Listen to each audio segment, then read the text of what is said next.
Is your hair not quite as full as it once was? I know I've got some issues going on right here too. Or is your hairline a bit pushed back? Luckily, there's a modern solution.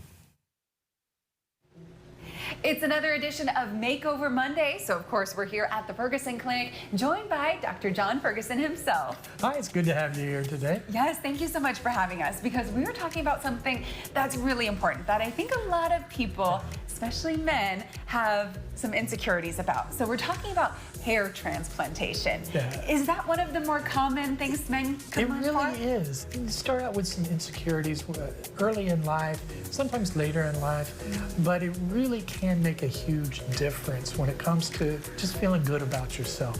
And what are some of the considerations, I guess, when people do come in for something like that? Well, first of all, it's the nature of the loss. Is it the hairline? Is it the crown?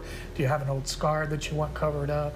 Do you want your eyebrows fuller? I mean, those are just things that people think about that, sometimes are lost on those that don't have hair loss. But it is something that can make people insecure, and that's where we come in. And you mentioned scars. Now, as we know, like scars, the hair doesn't grow on them. Can you actually transplant hair onto them? Actually, the number one thing that we do scar-wise are people that have had prior hair transplantation. Okay. They used to take a strip of skin behind the scalp and get the hair grafts from there, and that would often leave a pretty impressive scar. And we actually graft those scars. We just did one about 2 weeks ago. Got great results for it. Okay, interesting. And how exactly does the whole transplantation work? Well, the gold standard, which has been the standard for about 30 years, is taking one little individual hair follicle that's about 1 millimeter in width, making a little hole where you want to put it, and put that individual hair in there so you can get nice natural results. A lot different from the plugs they used to do back in the 70s. Where we come in is how we actually get the grafts. Now, I mentioned you can take a strip of skin, hair-bearing skin in the back, and get the grafts from those. But there is the morbidity associated with that scar. What we do, in addition to putting them in one at a time, is we take them out one at a time, something called follicular unit extraction. So the morbidity of the donor site is minuscule. It hides within a week. That's incredible. And it sounds like it's a really meticulous process. Oh, yeah, it really is. It takes about 9 seconds to harvest one graft. It takes about 15 to 20 seconds to put one graft in. Multiply that by 3,000. Wow. It's a day. It ranges anywhere from 8 to 14 hours. But it's nice and comfortable. We have a nice, comfortable setting for you.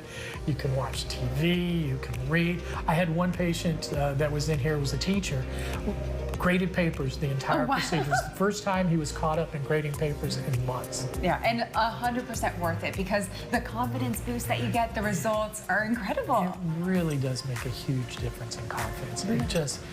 Everybody has just been so happy with the results, and it does just make you feel better about yourself. Definitely. And for those who are hoping for that, hoping to feel better about themselves and their hair, what other treatments are available? Well, there are some adjuvant therapies that we always recommend, because you're losing hair. And we're going to put hair where you've lost it, but you want to protect that progression of it. And obviously we want to preserve the work that we did. So we recommend certain things like biotin, is a herbal supplement that you can find in something called Nutrafol. Red light therapy that you see on Amazon that you think, oh, that doesn't work. It actually does work. Really? You can get over-the-counter minoxidil or Rogaine, which really helps improve blood flow to it. Then we have something called platelet-rich plasma therapy, where we actually take some blood, spin it down, and get this layer called platelet-rich plasma. You can put that directly into the scalp, and it really stimulates new hair growth. So again, you can head out to the Ferguson Clinic with Dr. John Ferguson. He can cover it all. Thanks so much for having us today. It's always a pleasure having y'all here.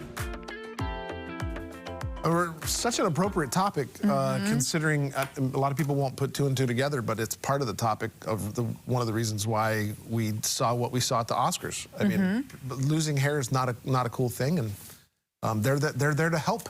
Right, right. So yeah, there's some really great options, and as he said, there are some preventative things you can be doing as well, and some natural things that they can try to do too. But if not, yeah, the transplant, and it's not like how it was back in the day. It's not the plugs. Right, it's right. a really meticulous process where he puts them in one by one, and then your own hair does actually grow. Just kind of thinking what I should be doing here to this, so I'm going to dive into that a little bit more too. All right, perfect. All right, sounds good. He's got you covered. Yeah.